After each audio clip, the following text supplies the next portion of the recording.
If you have some empty tin cans, you have to set them aside to make this adorable, budget-friendly Christmas craft and gift idea.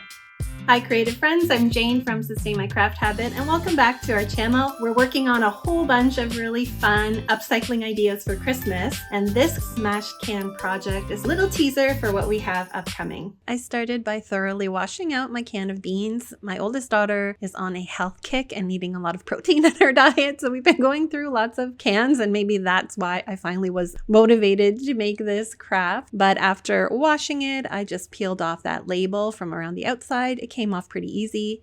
And then I made sure to take out both the top lid as well as the bottom lid. I guess it's not a lid, but the seal of the can. Now I don't have any sort of fancy can opener. This was just the one that I've had. I think it was on my wedding registry 20 years ago and I've been using it ever since, but it did the trick. You just have to be really careful with that lid if you have a can opener such as mine because the edges are very sharp, right? But my tin can looked to be in really good shape. The both bottom and top were not too sharp. I took this into my garage, my husband's messy workspace, and used a little tool and hammer to punch a couple holes opposite to each other in my can, and this is where I'm going to put my hangers. And then I plop this into the vice grip that he has mounted in the garage. So this was really satisfying to squish that tin can. I know I've heard others say that you can also just stomp on it, the tin can, carefully to smush it along the bottom.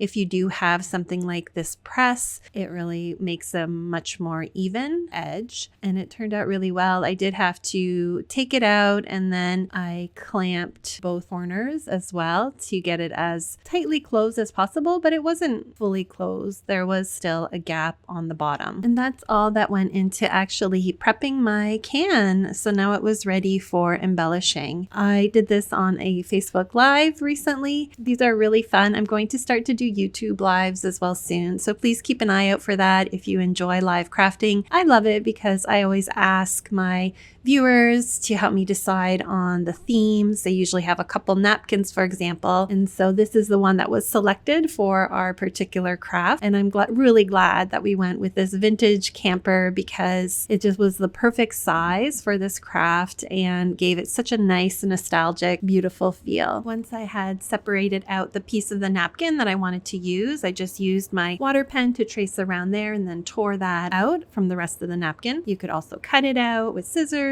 or use a paintbrush with a bit of water. I set that aside and then painted a coat of white chalky paint over both sides of the tin can. I ended up just decoupaging the front side of my smashed can, but I really, in retrospect, should have done both because it just gives it a much more finished look, even though this is intended to hang on a wall and you won't really see the other side. But if you did want to have it just displayed, for instance, on a stand, you would be able to see both sides, so you'd want to finish them both. I used my heat gun to help speed up the drying of the paint, and then it was ready for the decoupage step. So after separating the napkin out to a single ply, I did trim off a little bit of the bottom part, this buffalo check, just so that it wasn't so overpowering on the piece. So I placed my napkin over the tin can, and if you know me, you know I love to use the iron-on method, but because our tin can has these ridges to it, I didn't think it would work as well, so we went with the wet decoupage method. After placing the napkin in position, I folded back half of it and then put on a light coat of the Mod Podge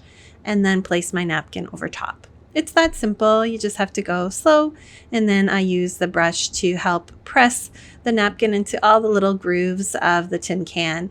Part of the appeal of using a tin can for this project is all those grooves and serrations, I guess they are. So we want to make sure that they're visible, and I think doing the iron-on method would kind of obscure them. So that's why I really preferred this technique for this project. I repeated that with the other half of my design, and because the surface is not even, I found the napkin was sort of pulling, and I just helped it along by cutting some slits on the sides. I used a bit of sandpaper to get that excess off the sides and top and bottom, But again, in retrospect, I'm regretting that I didn't put the napkin all the way around. So I would highly recommend that because I think it just looks more finished and beautiful. I had enough of the napkin, so I'm not sure why I didn't use it. In any case, when we're doing this wet decoupage method, if you're struggling with getting a nice smooth finish, try this technique of placing a little bit of plastic wrap. This was just a piece of plastic that I had from a package I unwrapped, and you can use that to sort of smooth the napkin with your fingers. If you try to go directly with your fingers, it would rip the napkin. So this helps that process, and then you can just peel that plastic right off. We're just about to start filling our cute pocket, but before that we want to create a hanger so that if somebody wanted to put this on their wall, they could. And I just found a bit of this green craft wire in my collection. You could use some twine if you don't have wire, and created a couple curlicues in there, but in the end you don't even really see the wire because it's hidden with all the greenery that we're going to put in there.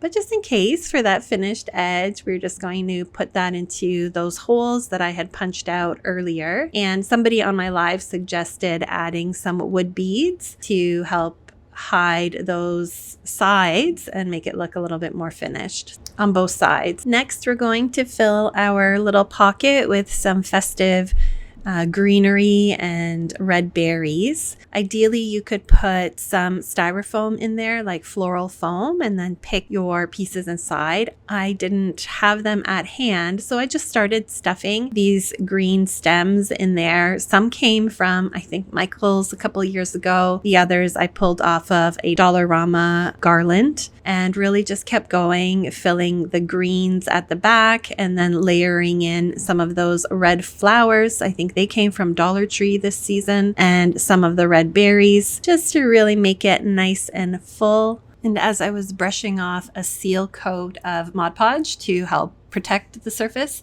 somebody suggested to add some diamond dust. So I did that. I sprinkled some just along the bottom of the design where the snow is and on the ground. Diamond dust can get pretty messy, and you don't want it falling off because it is a glass-based glitter. So in order to seal it in there, I took my piece outside and then gave it a coat of actually hairspray. I have an unscented hairspray just for this purpose. The final step of my craft was just to place this little Happy Holidays sign on a wood dowel and then place that inside. And that's my first ever smashed can. I don't know if it was beginner's luck, but I love it. I could see different themes: gingerbread, snowman, Santa, just so many possibilities with this idea. This makes such a great hostess gift. We're going to a gathering this evening, and I think I will gift it to the friends that invited us. It's budget friendly. Cost me less than $5, and a great way to use up different scraps and elements that you have in your craft collection. I hope you enjoyed this upcycled Christmas craft idea, and be sure to like and subscribe for more projects we have coming over the coming weeks. Happy crafting!